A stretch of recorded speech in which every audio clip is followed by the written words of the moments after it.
a child, King Solomon was one of my favorite stories, one of my favorite figures to read about. And I'm sure you understand that he's like a very polarizing character. He's a very interesting character who has many feats, and he's one of the most famous. There's nobody that doesn't know who King Solomon is. But one thing is that he had a more famous parent, most likely, right?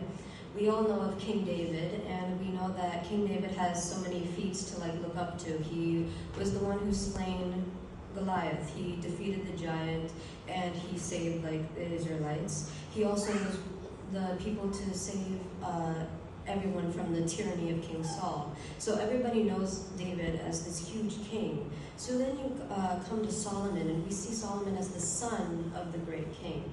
So you can only feel that as children, when we see our parents, we just feel so small compared to them. We don't have the abilities, because as a kid you can't drive anywhere. Your parents are always getting the groceries. They're the ones that are putting the food in your mouth. Your mom gives you makes the food in the kitchen, and then you just eat it without thinking. So as a kid you feel so small because your parents get to go out into the world and do this. So I can only think that Solomon also felt small, in the kingdom with his brothers, watching as King David ruled over the people and made all the decisions. So this is where it comes.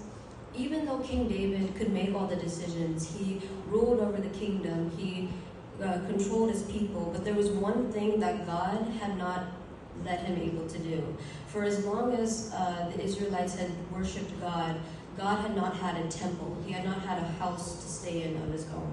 And David was all the more ready to build this temple for God. He was like, God, I have all the reverence for you. I have all the materials. I have all the money, all the wealth. I will build you a temple. But God sits David down and he's like, you will not build this temple for me. So so Solomon, as the heir to the throne, David comes to Solomon and he says to Solomon, be strong and courageous and do the work. Do not be afraid or discouraged, for the Lord God, my God, is with you. He will not forsake you. He will not fail you until the work for the service of the temple of the Lord is finished.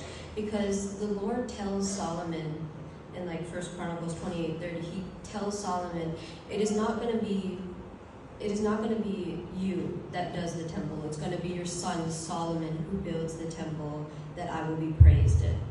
So now this whole feat is being pushed onto Solomon, and now Solomon has to do this entire temple.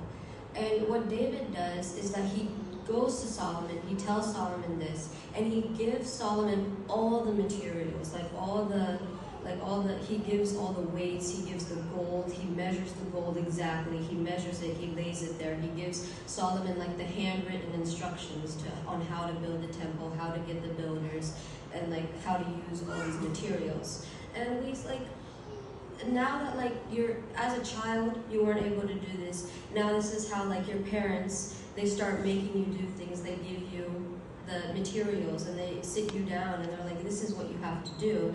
And you see, as a kid, a lot of your life is being praised for something that your parents forced you to do. Because in my life, people would be like, you did so good at this, and my father would be like, thank you for my hard work.